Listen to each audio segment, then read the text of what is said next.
வணக்கம். புதுவை மற்றும் அதனை சுற்றியுள்ள பகுதிகளில் நடைபெற்ற பல்வேறு நிகழ்வுகளை விரிவாக காண்பதற்கு முன்பு தலைப்பு செய்திகளை காண்போம். லாஸ்பேட்டை தொகுதியில் அனைத்து வசதிகளும் சிறப்பான முறையில் செய்யப்பட்டுள்ளது. மகளிர்களுடனான கலந்துரையாடல் கூட்டத்தில் காங்கிரஸ் சட்டமன்ற கட்சித் தலைவர் வைத்தியநாதன் பேச்சு. ஸ்மார்ட் மீட்டர் பொருத்துவதற்கு கண்டனம். தவளக்குப்பம் மின்துறை அலுவலகம் முன்பு காங்கிரசார் ஆர்ப்பாட்டம். இனி விரிவான செய்திகள். லாஸ்பேட்டை தொகுதி பெத்துசெட்டிப்பேட்டை பகுதியில் காங்கிரஸ் கட்சி சார்பாக மகளிர்களுடன் ஆலோசனை கூட்டம் காங்கிரஸ் சட்டமன்ற கட்சி தலைவர் வைத்தியநாதன் தலைமையில் நடைபெற்றது. புதுச்சேரி லாஸ்பேட்டை தொகுதிக்குட்பட்ட பெத்துசெட்டிப்பேட்டையில் காங்கிரஸ் கட்சி சார்பாகவும் கமலா அறக்கட்டளை சார்பாகவும் மகளிர்களுடன் கலந்துரையாடல் கூட்டம் கமலா அறக்கட்டளை முதன்மை செயலர் ரமா வைத்தியநாதன் தலைமையில் நடைபெற்றது. இந்த கூட்டத்தில் காங்கிரஸ் சட்டமன்ற கட்சி தலைவரும் லாஸ்பேட்டை தொகுதியின் சட்டமன்ற உறுப்பினருமான வைத்தியநாதன் சிறப்பு விருந்தினராக கலந்து கொண்டார். காங்கிரஸ் கட்சி நிர்வாகிகள், கமலா அறக்கட்டளை நிர்வாகிகள் பலரும் கூட்டத்தில் கலந்து கொண்டனர். மேலும் கூட்டத்தில் காங்கிரஸ் சட்டமன்ற கட்சி தலைவர் வைத்தியநாதன் பேசுகையில், லாஸ்பேட்டை தொகுதியில் அனைத்து விதமான வசதிகளும், சாலை வசதிகளும், முதியோர் பென்ஷன், சிவப்பு ரேஷன் அட்டை, மின்கம்ப வசதிகள், அனைத்து வசதிகளும் சிறப்பான முறையில் செய்யப்பட்டிருக்கிறது. மேலும் வருங்காலத்தில் நல்ல நிலைக்கு நாம் வருவோம். அப்போதும் உங்களுக்காக நான் உண்மையாக பணியாற்றுவேன் என்று பேசினார். இந்த கட்சி விழிப்புணர்வு கூட்டத்தில் 500க்கும் மேற்பட்ட பெண்கள், காங்கிரஸ் கட்சி நிர்வாகிகள், கமலா அறக்கட்டளை நிர்வாகிகள், பொதுமக்கள், இளைஞர்கள் பலர் கலந்து கொண்டனர்.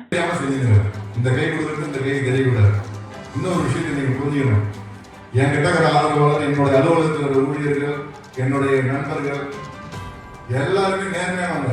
நான் சொல்றது புரியுதா? இன்னைக்கு நம்ம தலைவி இருக்கிறாங்க, இத்தனை தலைவி இருக்கிறாங்க நம்ம கிட்ட. சில பேர் அவங்களே புரிஞ்சுன்னு போயிட்டாங்க, இவர்கிட்ட ஒன்றும் நம்ம சம்பாதிக்க முடியாது, இந்த ஆஃபீஸில் வேலை செய்யறது வேஸ்ட்டு. ஆனால் 95% பேர் இன்னமும் என்கிட்ட இருக்காங்க. 16 ஆண்டுகளும் என்னுடைய குணம் தெரிஞ்சு, நான் நல்லவனா கெட்டவனா தெரிஞ்சு இருக்கிறாங்க. அப்போ நல்லவங்க எங்கே இருக்காங்களோ அங்கே தான். அதனால ரொம்ப பனி டைமாக இருக்குது. உங்களெல்லாம் பேசி நான் ரொம்ப போர் அடிக்க விரும்பலை. உண்மையை உணர்த்தணும் அப்படின்றதுக்காக தான் இன்னைக்கு இந்த கூட்டம். இந்த இவ்வளோ பேர் நிச்சயமாக காலையில் எழுந்திருந்து 8 மணிலேருந்து 10 மணி வரைக்கும் வீட்டில் மக்களை சந்திக்கிறேன். 10 மணிலேருந்து 12 மணி வரைக்கும் அலுவலகத்தில் சந்திக்கிறேன். அதே மாதிரி மதியானம் அசம்பிளிக்கு, சட்டசபைக்கு போகிறேன், அங்கே வரவங்களை பார்க்குறேன். மதியானம் சாப்பிட்டு 3 மணிக்கு மேலே எந்தெந்த துறையில் வேலை நடக்கலையோ, மின்துறையில் இந்த லைட்டு போடலையா, அந்த போல் நடலையா, போல் வீணா போச்சா, டிரான்ஸ்ஃபார்மர் போடலையா, மின் பற்றாக்குறையா, எந்த வேலையோ, பென்ஷன் ஆஃபீஸுக்கு போகிறேன், சர்டிஃபிகேட் பிள்ளைங்களுக்கு படிப்பு சர்டிஃபிகேட் எவ்வளோ பேர் வாங்கி கொடுத்துருக்கிறேன், அதுக்கு போகிறேன், தாலுகா அலுவலகம் போகிறேன், சிவில் சப்ளைஸ் போகிறேன், சிவப்பு கார்டு வாங்கி கொடுக்க போகிறேன், கார்டை பிரித்து கொடுக்க போகிறேன். சும்மா சீட்டில் உட்காந்து மறுபடியும் அலுவலகத்தில் போய் செய்ய சொல்லிக்கிறேன். இது இல்லாமல் சப்ஸ்டேஷன் 15 வருஷமா போராடிட்டு இருக்கிறேன். முதல் முறை எம்எல்ஏ. புதுச்சேரி பேருந்து நிலையத்தில் பூ மற்றும் பழ வியாபாரம் செய்யும் பெண்கள் தங்கள் கடைகளுக்கு மின்விளக்கு மற்றும் மின்விசிறி தேவை என லட்சிய ஜனநாயக கட்சி தலைவர் ஜோஸ் சார்லஸ் மார்டினிடம் கோரிக்கை விடுத்த நிலையில் 1 மணி நேரத்தில் அனைவருக்கும் லட்சிய ஜனநாயக கட்சி தலைவர் ஜோஸ் சார்லஸ் மார்டின் மின்விளக்கு மற்றும் மின்விசிறி வழங்கிய சம்பவம் நிகழ்ச்சியை ஏற்படுத்தியது. புதுச்சேரி பேருந்து நிலையத்தில் புதிதாக கட்டி முடிக்கப்பட்டு வியாபாரிகளிடம் ஒப்படைக்கப்படாமல் உள்ள கடைகளை லட்சிய ஜனநாயக கட்சி தலைவர் ஜோஸ் சார்லஸ் மார்டின் நேரில் சென்று பார்வையிட்டு வியாபாரிகளின் குறைகளை கேட்டறிந்தார். அப்போது பேருந்து நிலையத்தை கட்ட தொடங்கும் போது மீண்டும் தங்களுக்கு கடைகளை ஒதுக்குவதாக அரசு உத்தரவாதம் அளித்ததாகவும், ஆனால் 30 மாதங்கள் ஆகியும் கடைகள் ஒப்படைக்கப்படவில்லை. இதனால் தங்கள் வாழ்வாதாரம் கேள்விக்குறியாகியுள்ளது என வியாபாரிகள் கூறினர். தொடர்ந்து பேசிய புதுச்சேரி பேருந்து நிலைய வியாபாரிகள் சங்க தலைவர் கதிரேசன், தங்களுக்கு அரசு எதுவும் செய்யவில்லை என்றும், ஜோஸ் சார்லஸ் மார்டின் மட்டுமே எங்களுக்கு உறுதுணையாக உள்ளதாகவும், அரசு உடனடியாக கடைகளை ஒதுக்கவில்லை என்றால் லட்சிய ஜனநாயக கட்சி தலைவர் ஜோஸ் சார்லஸ் மார்டின் தலைமையில் மிகப்பெரிய போராட்டத்தை முன்னெடுப்போம் என தெரிவித்தார். தொடர்ந்து பேசிய லட்சிய ஜனநாயக கட்சி தலைவர் ஜோஸ் சார்லஸ் மார்டின், புதுச்சேரி பேருந்து நிலையத்தில் கடந்த 30 மாதங்களாகவே கடைகள் மூடப்பட்டுள்ளது. இதனால் வியாபாரிகள் மிகுந்த சிரமத்திற்குள்ளாகியுள்ளனர். மேலும் பேருந்து நிலையத்திற்கு வரும் பயணிகளும் அவதிப்படுகின்றனர். அரசுக்கு தேவையான 2 கடைகள் மட்டுமே திறக்கப்பட்டுள்ளது. அனைத்து கடைகளையும் திறக்க வேண்டும். உடனடியாக கடைகளை பயனாளிகளுக்கு ஒப்படைத்து வியாபாரிகளின் வாழ்வாதாரத்தை பாதுகாக்க வேண்டும் என கூறினார். நம்ம இன்னைக்கு புதுச்சேரி பஸ் ஸ்டாண்டுக்கு வந்திருக்கோம். இங்கே கடந்த 30 மாதங்களாக கடைகள்லாம் பஸ் ஸ்டாண்ட் ஓப்பன் பண்ணி இன்னும் கடைகள்லாம் பூட்டி கிடக்குது. இந்த கடையை சொந்த உரிமையாளர்கள்லாம் இன்னைக்கு அவதிப்பட்டுட்டு அவங்க வேலை வாய்ப்பு இல்லை, அவங்களுக்கு வேலை செஞ்சவங்களுக்கும் இன்னைக்கு வேலை வாய்ப்பு இல்லாமல் அந்த குடும்பமே இன்னைக்கு ரொம்ப கஷ்டப்பட்டுட்டு இருக்காங்க. எவ்வளோ கோர்ட்டு கேஸுன்னு சொல்லி அலைஞ்சிட்டு இருக்காங்க. இருந்தாலும் அவங்களுக்கு இன்றைக்கி வரைக்கும் ஒரு தீர்வு கிடைக்கல. இது மட்டும் இல்லை, வரும் கஸ்டமர்ஸும் ரொம்ப கஷ்டப்படுறாங்க. இப்போ பயணிகள்லாம் ரொம்ப தூரத்துலேருந்துலாம் வராங்க. ஒரு டீ காஃபி ஒரு குடிநீருக்கு தண்ணி கூட இல்லாமல் அவஸ்தைப்பட்டு இருக்காங்க. ஒரு சாப்பாடு இருக்க இடம் இல்லை. ஆனால் இதே அரசாங்கம் மட்டும் 2 கடையை ஓப்பன் பண்ணி அவங்க மட்டும் ஒரு பால் கடையோ இது வச்சு மட்டும் ரன் பண்ணிட்டு இருக்காங்க. மழையால் சேதமடைந்த சாலைகளை காங்கிரஸ் சட்டமன்ற கட்சி தலைவர் வைத்தியநாதன் உடனடியாக சரி செய்யும் பணியில் ஈடுபட்டார். புதுச்சேரியில் கடந்த 1 வாரத்திற்கு மேலாக கனமழை பெய்தது. இதனால் சாலைகள் பல்வேறு இடங்களில் மக்கள் பயன்பாட்டிற்கு இல்லாமல் காட்சியளித்தது. இந்த நிலையில் தொகுதியின் சட்டமன்ற உறுப்பினரும் காங்கிரஸ் சட்டமன்ற கட்சி தலைவருமான வைத்தியநாதன் தொடர்ந்து அதிகாரிகளிடம் மக்கள் பயன்படுத்தும் வகையில் சாலைகளை சரி செய்து தருமாறு கோரிக்கை வைத்தார்.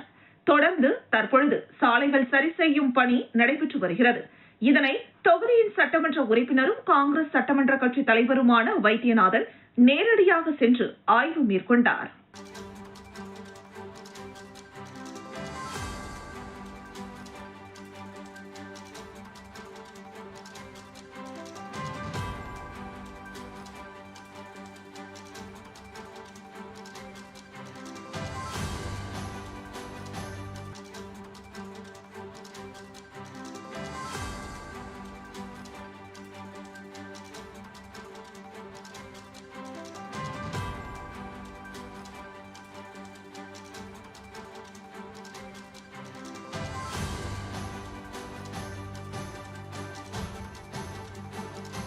தவளக்குப்பம் மின்துறை அலுவலகத்தில் ஸ்மார்ட் மீட்டர் பொருத்துவதை கண்டித்து முன்னாள் அரசு கொறடா அனந்தராமன் தலைமையில் கண்டன ஆர்ப்பாட்டம் நடைபெற்றது.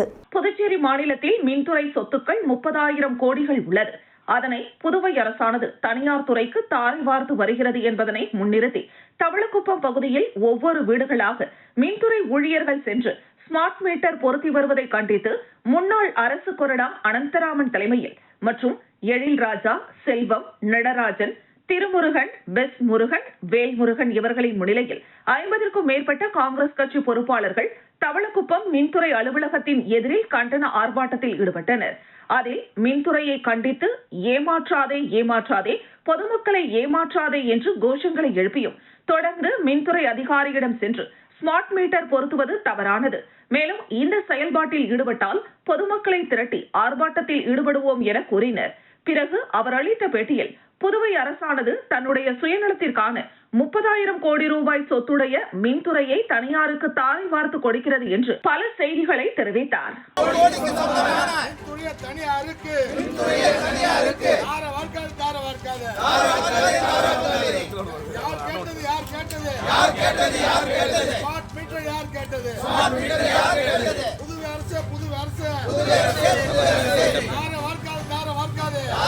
ஜேசிஐ பாண்டிச்சேரி 2026ஆம் ஆண்டின் தலைவர் மற்றும் ஆட்சி மன்ற குழு உறுப்பினர்கள் பதவியேற்பு விழாவில் காங்கிரஸ் சட்டமன்ற கட்சி தலைவர் வைத்தியநாதன் கலந்து கொண்டு நிர்வாகிகளுக்கு வாழ்த்து தெரிவித்தார். ஜேசிஐ பாண்டிச்சேரி 2026ஆம் ஆண்டின் தலைவர்கள் மற்றும் ஆட்சி மன்ற குழு உறுப்பினர்கள் பதவியேற்பு விழா அண்ணா சாலையில் உள்ள தனியார் உணவகத்தில் நடைபெற்றது. ஜேசிஐ பாண்டிச்சேரி கிளை இயக்கத்தின் ஆண்டின் தலைவராக பிரசாந்த் மற்றும் ஆட்சி மன்ற குழு உறுப்பினர்கள் மனோகர், மணி, பாலமணிகண்டன், சுரேஷ், ஆனந்த், தீபிகா, ஸ்டீபன் ராஜ், உதயன், சீனிவாசன் ஆகியோர் பொறுப்பேற்றுக் கொண்டனர். விழாவில் சிறப்பு விருந்தினராக காங்கிரஸ் சட்டமன்ற கட்சி தலைவரும் லாஸ்பேட்டை தொகுதியின் சட்டமன்ற உறுப்பினருமான வைத்தியநாதன் கலந்து கொண்டு புதிதாக பொறுப்பேற்ற அனைத்து நிர்வாகிகளுக்கும் பொன்னாடை அணிவித்து பூங்கொத்து கொடுத்து வாழ்த்து தெரிவித்தார். நிகழ்ச்சியில் 16 மண்டல தலைவர் விஜய கணேஷ், முன்னாள் மன்ற தலைவர் அக்ரி கணேஷ், மண்டல துணைத் தலைவர் தினேஷ்குமார் ஆகியோர் கலந்து கொண்டனர். இதில் முன்னாள் தலைவர்கள் முருகானந்தம், சித்தானந்தம், தேவநாதன், வசந்த், பிரேம்குமார், புஷ்பராஜ் மற்றும் உறுப்பினர்கள் பங்கேற்று வாழ்த்து தெரிவித்தனர். இந்த மாதிரி ஒரு வாய்ப்பு இருந்தால் எந்த எதிர்பார்ப்பும் இல்லாமல் அந்த சர்வீஸ் கொடுக்குறேன். இன்னும் அவர் மேலும் நல்ல சிறந்த பதவிகள் பெற வேண்டும். நம்முடைய நிர்வாகிகள்லாம் இன்னும் நல்ல உதவி செய்து, அதான் சொன்னேன், எதிர்பார்ப்பு இல்லாமல் நம்ம செய்கிற உதவி நிச்சயமாக ஒரு நல்ல நிலைக்கு கொண்டு வரும். இதெல்லாம் ஒரு கட்சி, ஆனால் எனக்கு இன்னைக்கு அங்கீகாரம் கிடைத்தது ஒரு கட்சி, கடவுளோட செயல். அதாவது 30-40 வருஷம் கட்சியில் உழைக்காதவங்களுக்கும் கிடைக்கிற ஒரு பதவி, சட்டமன்ற கட்சி தலைவர், அது எனக்கு இன்னைக்கு கட்சி. இன்னைக்கு நான் போய் தலைவர் ராகுல் காந்தி கூடயும் அன்னை சோனியா காந்தி கூடயும் நேரடியாக உட்காரன்னா அதுக்கான என்னுடைய உழைப்பு, நேர்மை, அந்த எதிர்பார்ப்பு இல்லை. தன்னை பழிவாங்கும் நோக்கில் தனக்கு பயிற்சி அளிக்கும் பயிற்சியாளர் மீது தன் கணவர் தன் மகனை வைத்து பொய் வழக்கு தொடுத்துள்ளதாக பெண் ஒருவர் டிஜிபியிடம் மனு அளித்துள்ளார். புதுச்சேரி லாஸ்பேட்டை பகுதியை சேர்ந்த பெண் காவலர் தேர்வு பயிற்சிக்காக கோரிமேடு காவலர் மைதானத்திற்கு தினமும் வந்து செல்வது வழக்கம். அப்போது உடன் தனது 11 வயது மகனையும் அழைத்து வருவார். பெண்ணுக்கு கோரிமேடு பகுதியை சேர்ந்த பயிற்சியாளர் 34 வயதான மதன்குமார் என்பவர் பயிற்சி அளித்து வந்தார். அப்போது தாயுடன் வந்த மாணவனிடம் பயிற்சியாளர் மதன்குமார் ஆபாச செயலில் ஈடுபட்டதாக மாணவன் தனது பாட்டியிடம் தெரிவித்துள்ளார். இதையடுத்து அவர் இதுகுறித்து கோரிமேடு காவல் நிலையத்தில் கடந்த 16ஆம் தேதி புகார் அளித்தார். அதன் அடிப்படையில் காவல்துறையினர் போக்சோ பிரிவின் கீழ் பயிற்சியாளர் மதன்குமார் மீது வழக்கு பதிவு செய்து கைது செய்தனர். இந்த நிலையில் பாதிக்கப்பட்ட மாணவனின் தாயார் நேற்று மாலை புதுச்சேரி காவல் தலைமையகத்திற்கு வந்து டிஜிபியிடம் மனு அளித்தார். அந்த மனுவில் கடந்த 12 ஆண்டுகளுக்கு முன்பு தனக்கு 16 வயதில் சத்தியமூர்த்தி என்பவருடன் பழக்கம் ஏற்பட்டு ஆண் குழந்தை பிறந்தது. அதன் பிறகு கணவர் சத்தியமூர்த்தியுடன் திருமணம் ஆனது முதல் மது போதையில் தன்னை அடித்து துன்புறுத்தி வந்தார். இதனால் கடந்த ஜனவரி மாதம் நான் வீட்டை விட்டு வெளியே வந்து விட்டேன். மேலும் விவாகரத்து கேட்டு நீதிமன்றத்தில் வழக்கு தொடரப்பட்டு அவ்வழக்கு நிலுவையில் உள்ளது. இதில் கணவரான சத்தியமூர்த்தி அவர் மீது போக்சோ வழக்கு கொடுத்திருப்பதாக நினைத்து தன்னை பழிவாங்க வேண்டும் என்ற எண்ணத்தில் இருந்து வந்தார். தற்போது நான் காவலர் உடற்தகுதி தேர்விற்கு தனியார் பயிற்சி மையத்தில் பயிற்சி பெற்று வருகிறேன். என்னை பழிவாங்க வேண்டும் என்று நினைத்து தனக்கு பயிற்சி அளிக்கும் பயிற்சியாளர் மதன்குமார் மீது பொய்யான புகார் ஒன்றை காவல் நிலையத்தில் அளிக்கும் வகையில் செய்துள்ளார். இதுகுறித்து தனது மகனிடம் கேட்டபோது அப்பாதான் அப்படி கூற சொன்னதாக அவன் தெரிவித்தான். பொய் வழக்கு அளித்த எனது கணவர் சத்தியமூர்த்தி மற்றும் தனது தாய் மீது நடவடிக்கை எடுக்க வேண்டும். எனது மகனை அவர்களிடமிருந்து மீட்டு தர வேண்டும் என்று அந்த மனுவில் குறிப்பிட்டுள்ளார். நான் சொல்லி பார்த்தேன், அடி வாங்கி பார்த்தேன், என்னால மீண்டு வரவே எனக்கு வழி தெரியல.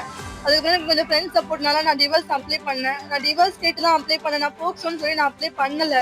ஆனால் நான் போக்சோ அப்ளை பண்ணியிருக்கேன்னு சொல்லி என் பையனை எனக்கு எதிராக திருப்பணும்னு சொல்லி என் பையனுக்கு போக்சோனா என்னன்னு சொல்லி கொடுத்தேன். அவனை பிளேம் பண்ணி ஏமாத்தி என் கூட எனக்காக நின்ன ஒரு பையன் மேல பொய் கேஸ் கொடுத்து வச்சிருக்காங்க. தர்மாபுரி பகுதியில் அமைந்துள்ள ஸ்ரீ ஆபத்சகாய ஆஞ்சநேயர் ஆலயத்தில் அனுமன் ஜெயந்தி விழாவை முன்னிட்டு சிறப்பு அபிஷேகம் நடைபெற்றது. புதுச்சேரி மாநிலம் தர்மாபுரி பகுதியில் ஸ்ரீ ஆபத்சகாய ஆஞ்சநேயர் கோவில் உள்ளது. இங்கு அனுமன் ஜெயந்தி விழாவை முன்னிட்டு காலை முதல் மூலவருக்கு சிறப்பு பூஜைகள் நடைபெற்றது. மார்கழி மாத அமாவாசை வெள்ளிக்கிழமை இணைந்த இந்த நாள் அதிக பலன் தரும் வழிபாடாக கருதப்படும் இந்த தினத்தில் அனுமன் ஜெயந்தியை முன்னிட்டு மங்கள வாத்தியத்துடன் ஆஞ்சநேயர் சிலைக்கு பால், தயிர், இளநீர், மஞ்சள், அபிஷேகத்தூள், சந்தனம், பன்னீர் உள்ளிட்ட பல்வேறு வாசனை திரவியங்களால் அபிஷேகம் நடைபெற்றது. மேலும் வெண்ணெய், துளசி மாலை, வெற்றிலை மாலை, வடை மாலை சாற்றி வழிபாடு செய்யப்பட்டது. இதில் உபயதாரர் தர்மாபுரி பகுதியை சேர்ந்த ராதாகிருஷ்ணன் அலமேலு குடும்பத்தினர் மற்றும் திரளான பக்தர்கள் பங்கேற்று சுவாமி தரிசனம் செய்தனர். இந்த நிகழ்ச்சியில் கோவில் அறங்காவல் குழு தலைவர் முருகன் மற்றும் நிர்வாகிகள் மற்றும் இந்திராநகர் தொகுதி பொறுப்பாளரும் புதுச்சேரி திமுக தலைமை செயற்குழு உறுப்பினருமான காந்தி உட்பட திரளான பொதுமக்கள் கலந்து கொண்டு சுவாமி தரிசனம் செய்தனர். மேலும் பக்தர்கள் ஏராளமானோர் அனுமன் ஜெயந்தியை முன்னிட்டு அர்ச்சனை செய்து வழிபட்டனர். தொடர்ந்து விழாவில் கலந்து கொண்ட பக்தர்களுக்கு பிரசாதம் மற்றும் அன்னதானம் வழங்கப்பட்டது. நிகழ்ச்சிக்கான ஏற்பாட்டினை உபயதாரர் தர்மாபுரி ராதாகிருஷ்ணன் அலமேலு குடும்பத்தினர் மற்றும் ஆலய நிர்வாகத்தினர் மிக சிறப்பான முறையில் செய்திருந்தனர். ஆளுங்கட்சி, எதிர்க்கட்சி என அனைத்து சட்டமன்ற உறுப்பினர்களுக்கும் எதிர்வரும் சட்டமன்ற தேர்தலில் தக்க பாடம் புகட்டுவோம் என முன்னாள் ராணுவ வீரர்களின் சங்க தலைவர் மோகன் தெரிவித்துள்ளார். புதுச்சேரி முப்படை முன்னாள் ராணுவ வீரர்கள் மற்றும் வீர தாய்மார்கள் நலசங்க தலைவர் மோகன் கூறுகையில், முன்னாள் ராணுவ வீரர்களுக்கு இலவச மனைப்பட்டா கேட்டு பலமுறை முதலமைச்சரை சந்தித்தும் இதுநாள் வரையில் தங்களுக்கு இலவச மனைப்பட்டா வழங்கப்படவில்லை என்றும், ஆனால் தொகுதி வாரியாக அந்த அமைச்சர்கள், சட்டமன்ற உறுப்பினர்கள் முதலமைச்சரை சந்தித்து அவர்களுக்கு வேண்டப்பட்டவர்களுக்கு இலவசமாக வாங்கி கொடுத்து வந்தாலும் எங்களுக்கு இதுவரை அது கிடைக்கவில்லை என்று தெரிவித்தார். மேலும் வேலை வாய்ப்பிலும் கடந்த காலங்களில் LDC, UDC பணியிடங்களுக்கு ரிசர்வேஷன் வழங்கப்படும் என்றும், ஆனால் இந்த முறை அந்த ரிசர்வேஷன் கூட முன்னாள் ராணுவ வீரர்களுக்காக வழங்கப்படவில்லை என்று தெரிவித்த அவர், காவலர் தேர்விலும் ப்ரமோஷன் வழங்கப்படவில்லை என்றும் குற்றம் சாட்டினார். கடந்த 25 வருடங்களாக முன்னாள் ராணுவ வீரர்களுக்கு இதுநாள் வரை இந்த அரசு எந்த திட்டங்களையும் எந்த சலுகைகளையும் வழங்கவில்லை என்றும், ஒவ்வொரு ஆண்டும் முப்படை முன்னாள் ராணுவ வீரர்கள் நலவாரியம் மூலம் கொடிநாள் நிதியிலிருந்து 60 வயது கடந்த முன்னாள் ராணுவ வீரர்கள் மற்றும் அனைத்து விதவை தாய்மார்களுக்கும் பண்டிகை கால உதவித்தொகை 5000 ரூபாய் தீபாவளி பண்டிகைக்கு முன்பாக வழங்கப்படுவது வழக்கம். தகுதி வாய்ந்த அனைவருக்கும் தீபாவளி பண்டிகைக்கு 10 நாட்கள் முன்பாகவே சென்ற 2024ஆம் ஆண்டு வரை வழங்கி வந்தனர். ஆனால் இந்த ஆண்டு தீபாவளிக்கு 5 நாட்கள் முன்பு பலருக்கு வழங்கிவிட்டாலும் இன்று வரை சுமார் 70 பேருக்கு வழங்கவில்லை. முதலமைச்சர் அவர்கள் உடனடியாக தலையிட்டு விரைவில் இந்த பண்டிகை கால உதவித்தொகை விடுபட்ட அனைவருக்கும் வழங்க உத்தரவிட வேண்டும். அதேபோல் கொடிநாள் நிதி விழாவை கூட முன்னாள் ராணுவ வீரர்களை வைத்து இந்த அரசு நடத்தவில்லை என்று குற்றம் சாட்டினார். எங்கள் துறைக்கு என்று ஒரு அமைச்சர் இருந்தாலும் எங்களது அலுவலகம் எங்கே இருக்கிறது என்று கூட அவருக்கு தெரியாது என்றும், இதுவரை எங்கள் அலுவலகம் கூட அவர் வந்ததில்லை என குற்றம் சாட்டிய அவர், இதுவரை முன்னாள் ராணுவ வீரர்களை கூட அழைத்து பேசவில்லை என்று வேதனையுடன் தெரிவித்தார். தேர்தல் வரவுள்ளதால் எங்கள் மீது கவனம் செலுத்தவில்லை என்றார். அந்த தேர்தலை எப்படி நாங்கள் எதிர்கொள்ள வேண்டும் என்று நாங்கள் கூடி முடிவெடுப்போம் என புதுச்சேரி முப்படை முன்னாள் ராணுவ வீரர்கள் மற்றும் வீர தாய்மார்கள் நலச்சங்க தலைவர் மோகன் தெரிவித்தார். இருசக்கர வாகனம் நேருக்கு நேர் மோதிய விபத்தில் நாகாலாந்து மாநில காவலர் சம்பவ இடத்திலேயே பரிதாபமாக உயிரிழந்தார். IPS அதிகாரி ஸ்வர்ண அம்பிகாவின் பாதுகாவலர் ரமேஷ் குப்தா. இவர் நாகாலாந்து மாநில காவலராக பணியாற்றி வந்தார். இவர் தற்பொழுது IPS அதிகாரிக்கு பாதுகாவலராக இருந்தார். இவர் தனது இருசக்கர வாகனத்தில் மொரட்டாண்டி சுங்கச்சாவடியில் இருந்து புதுச்சேரியை நோக்கி சென்று கொண்டிருந்தார். பட்டானூர் அருகே வந்தபோது திடீரென இருசக்கர வாகனம் குறுக்கே வந்ததால் திடீர் பிரேக் போட்டதால் நிலை தடுமாறி அருகே நின்றிருந்த பேருந்து மீது பலமாக மோதியதில் ரமேஷ் குப்தா தலை நசுங்கி சம்பவ இடத்திலேயே பரிதாபமாக உயிரிழந்தார். இதுகுறித்து தகவல் அறிந்து வந்த ஆரோவில் காவல்துறையினர் பிரேதத்தை கைப்பற்றி உடற்கூறு ஆய்விற்காக புதுச்சேரி மருத்துவமனைக்கு அனுப்பி வைத்தனர். மேலும் இந்த விபத்து தொடர்பாக ஆரோவில் காவல்துறையினர் விசாரணை மேற்கொண்டு வருகின்றனர். இருசக்கர வாகன விபத்தில் தலை நசுங்கி சம்பவ இடத்திலேயே காவலர் ஒருவர் பலியான சம்பவம் அப்பகுதியில் பெரும் சோகத்தை ஏற்படுத்தியுள்ளது. கொம்பு சீவி திரைப்படம் புதுச்சேரியில் வெளியான நிலையில் தேமுதிகவினர் பட்டாசு வெடித்து இனிப்புகள் வழங்கி ஆட்டம் பாட்டத்துடன் கொண்டாடினர். இயக்குனர் பொன்ராம் இயக்கத்தில் உருவாகியுள்ள கொம்பு சீவி திரைப்படத்தில் சரத்குமார், சண்முக பாண்டியன், விஜயகாந்த், தார்னிகா, காளி வெங்கட், முனிஷ்காந்த், ஜார்ஜ் மரியான், சுஜித் சங்கர், கல்கி ராஜா உள்ளிட்ட பலர் நடித்துள்ளனர். கிராமிய பின்னணியிலான ஆக்ஷன் வித் காமெடி என்டர்டெய்னராக தயாராகி இருக்கும் இந்த படத்தை ஸ்டார் சினிமாஸ் நிறுவனம் சார்பில் தயாரிப்பாளர் முகேஷ் டி செல்லையா தயாரித்திருக்கிறார். பாலசுப்ரமணியம் ஒளிப்பதிவு செய்திருக்கும் இந்த திரைப்படத்திற்கு யுவன் சங்கர் ராஜா இசையமைத்திருக்கிறார். இந்த படம் நாடு முழுவதும் இன்று வெளியானது. புதுச்சேரியில் நகர பகுதியில் உள்ள 5க்கும் மேற்பட்ட திரையரங்குகளில் இப்படம் திரையிடப்பட்டது. இந்த நிலையில் புதுச்சேரி தேமுதிக மாநில செயலாளர் VPP வேலு தலைமையில் திரையரங்கம் முன்பு பட்டாசு வெடித்தும் சாலையில் சென்ற பொதுமக்களுக்கு இனிப்புகள் வழங்கியும் கொண்டாடினர். மேலும் விஜயகாந்த் ரசிகர்கள் மற்றும் சண்முக பாண்டியன் ரசிகர்கள் ஒன்று சேர்ந்து திரையரங்கம் முன்பு ஆட்டம் பாட்டம் கொண்டாட்டத்துடன் திரைப்படத்தை வரவேற்றனர். ஜனவரி 2ஆம் தேதி திருச்சியில் மதிமுக பொதுச் செயலாளர் வைகோ தொடங்க உள்ள போதைக்கு எதிரான சமத்துவ நடைப்பயணத்தில் புதுச்சேரி மாநில நிர்வாகிகள் திரளாக கலந்து கொள்வது என நிர்வாகிகள் ஆலோசனை கூட்டத்தில் தீர்மானம் நிறைவேற்றப்பட்டது. புதுச்சேரி மாநில மறுமலர்ச்சி திராவிட முன்னேற்ற கழகத்தின் மாநில நிர்வாகிகள் மற்றும் தொகுதி நிர்வாகிகள் ஆலோசனை கூட்டம் ஹேமா உணவகத்தில் நடைபெற்றது. மாநில அவைத் தலைவர் செல்வராசு தலைமை தாங்கினார். மதிமுக மாநில செயலாளர் ஹேமா பாண்டுரங்கன் முன்னிலை வகித்தார். கூட்டத்திற்கு தலைமை நிர்வாகிகளான பொருளாளர் செந்திலதிபன், மாநில துணை பொதுச் செயலாளர் AK வனி ஆகியோர் சிறப்பு விருந்தினர்களாக கலந்து கொண்டனர். கூட்டத்தில் கழகத்தின் பொதுச் செயலாளர் வைகோ ஜனவரி 2ஆம் தேதி திருச்சியில் தொடங்கி ஜனவரி 14ஆம் தேதி மதுரையில் நிறைவு செய்யும் போதைக்கு எதிரான சமத்துவ நடைப்பயணத்தில் புதுச்சேரி மாநிலத்தின் சார்பாக பெருந்திரளாக கழகத்தினர் கலந்து கொள்வது என்றும் ஏழை மக்களின் உயிரை குடிக்கும் போலி மாத்திரை நிறுவனங்கள் செயல்பட்டதற்கு கண்டனம் தெரிவிப்பதாகவும் இந்த வழக்கை CBIக்கு ஒப்படைத்து முழு விசாரணை நடத்தி மக்களுக்கு தெளிவுபடுத்த வேண்டுமென மாநில அரசை கேட்டுக்கொள்வது என்றும் 100 நாள் வேலை திட்டத்தில் மகாத்மா காந்தியின் பெயரை நீக்கம் செய்து ஹிந்தி, சமஸ்கிருத பெயர் இடம்பெறும் விதமாக செயல்படும் மத்திய அரசின் போக்கை கண்டிப்பது உள்ளிட்ட பல்வேறு தீர்மானங்கள் நிறைவேற்றப்பட்டன. இக்கூட்டத்தில் மாநில துணை பொதுச் செயலாளர்கள் கலைவாணன், சேகர், எலிசபெத், முன்னாள் அமைப்பாளர் கப்ரியேல், பொதுக்குழு உறுப்பினர்கள் முகமது இப்ராஹிம், மாசிலாமணி, செல்லத்துறை, மாநில மகளிர் அணி தமிழ்ச்செல்வி, மஞ்சுளா, மாணவரணி சுரேந்திரன் மற்றும் தொகுதி செயலாளர்கள் சந்திரன், சக்திவேல், சரத்குமார், கந்தன், சீராபதி, ராஜ் உட்பட நிர்வாகிகள் பலர் கலந்து கொண்டனர். வெங்கடசுப்பா ரெட்டியார் பிறந்தநாள் விழாவை முன்னிட்டு நலத்திட்ட உதவிகள் வழங்கி காமராஜர் நகர் தொகுதி காங்கிரஸ் நிர்வாகிகள் கொண்டாடினர். புதுச்சேரி பிராந்தியம் காங்கிரஸ் கமிட்டி விஸ்வகர்மா அணியின் சார்பில் புதுச்சேரியின் முன்னாள் முதலமைச்சரும் புதுவையின் விடுதலை போராட்ட தியாகியும் புதுச்சேரி பிரதேச காங்கிரஸ் கமிட்டியின் தலைவருமான வெங்கடசுப்பா ரெட்டியாரின் பிறந்தநாள் விழா விஸ்வகர்மா காங்கிரஸ் அணியின் சார்பில் கவிக்குயில் நகரில் கொண்டாடப்பட்டது. இந்த விழாவிற்கு விஸ்வகர்மா அணியின் பொதுச் செயலாளர் வடிவேலு தலைமை தாங்கி சிறப்பித்தார். இந்த நிகழ்ச்சிக்கு விஸ்வகர்மா காங்கிரஸ் அணியின் தலைவர் மோகன் கலந்து கொண்டு துப்புரவு பணி செய்யும் தொழிலாளர்களுக்கு இலவச அரிசி வழங்கி அனைவரையும் வரவேற்று பேசினார். விஸ்வகர்மா அணியின் துணைத் தலைவர் முருகன், பொருளாளர் ஆரமுது மற்றும் விஸ்வகர்மாவின் உறுப்பினர்கள் அருணகிரி, கோவிந்தராஜ், தட்சிணாமூர்த்தி, கணேசன் ஆகியோர் கலந்து கொண்டனர். மேலும் நிகழ்ச்சியில் கோதண்டராமன், ராஜி, குமார், கவிக்குயில் நகர் காங்கிரஸ் கட்சியின் முக்கிய நிர்வாகிகள் கலந்து கொண்டனர். முடிவில் சுப்பிரமணி நன்றி கூறினார். திண்டிவனம் வேளாண் அறிவியல் மையத்தில் வேளாண்மை கருத்தரங்கில் ஏராளமான விவசாயிகள் பங்கேற்றனர். விழுப்புரம் மாவட்டம் திண்டிவனத்தில் வேளாண் அறிவியல் மையம், வேளாண்மை துறை, இந்திய அரசு பொதுத்துறை நிறுவனமான மதராஸ் ஃபெர்டிலைசர்ஸ் லிமிடெட் சார்பில் இயற்கை வேளாண்மை குறித்து கருத்தரங்கு நிகழ்வு நடைபெற்றது. இந்த கருத்தரங்கிற்கு வேளாண் அறிவியல் மையத்தின் திட்ட ஒருங்கிணைப்பாளர் முனைவர் திருவரசன் தலைமை தாங்கினார். முனைவர் ஜமுனா முன்னிலை வகித்தார். MFL நிறுவனத்தின் கூடுதல் மேலாளர் மற்றும் நிகழ்ச்சியின் ஒருங்கிணைப்பாளர் ராமசுப்பிரமணியன் அனைவரையும் வரவேற்றார். இந்த நிகழ்ச்சியில் திண்டிவனம் சுற்றுப்புற கிராமங்களில் இருந்து 100க்கும் மேற்பட்ட விவசாயிகள் பங்கேற்றனர்.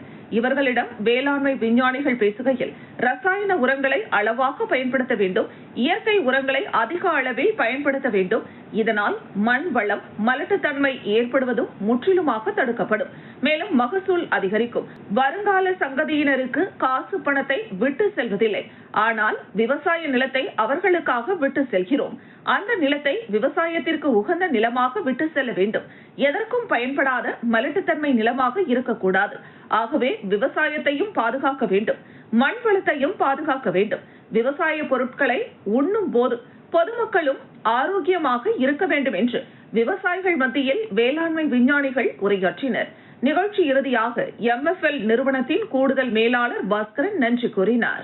திண்டிவனம் ராஜாங்குளக்கரையில் அமைந்துள்ள ஸ்ரீ ஆஞ்சநேயர் கோவிலில் அனுமன் ஜெயந்தி விழா வெகு விமர்சையாக நடைபெற்றது. விழுப்புரம் மாவட்டம் திண்டிவனம் ராஜாங்குளக்கரையில் எழுந்தருளியுள்ள ஸ்ரீ ஆஞ்சநேயர் கோவிலில் அனுமன் ஜெயந்தியை முன்னிட்டு சுவாமிக்கு சிறப்பு அபிஷேக ஆராதனை நடைபெற்றது. இதில் ஏராளமான பக்தர்களும் பொதுமக்களும் கலந்து கொண்டு இறையருள் பெற்றனர். விழுப்புரம் மாவட்டம் பெருமுக்கல் பகுதியில் அமைந்துள்ள 1000 ஆண்டுகள் பழமை வாய்ந்த வீர சஞ்சீவி ஆஞ்சநேயருக்கு உலக நன்மை வேண்டி 108 சங்க அபிஷேகம் நடைபெற்றது. அனுமன் ஜெயந்தியை முன்னிட்டு தமிழகத்தில் உள்ள பல்வேறு அனுமன் கோவில்களில் சிறப்பு பூஜைகள் நடைபெற்றது. இந்த நிலையில் விழுப்புரம் மாவட்டம் பெருமுக்கல் சஞ்சீவி மலை மீது அமைந்துள்ள 1000 ஆண்டுகள் பழமை வாய்ந்த முக்தியாஜல ஈஸ்வரர் ஆலயத்தில் அமைந்துள்ள முக்தியாஜல ஈஸ்வரருக்கு இன்று காலை முதல் பால், தேன், தயிர், சந்தனம், மஞ்சள், குங்குமம், பன்னீர் உள்ளிட்ட பல்வேறு பொருட்களால் பூஜைகள் நடைபெற்றது.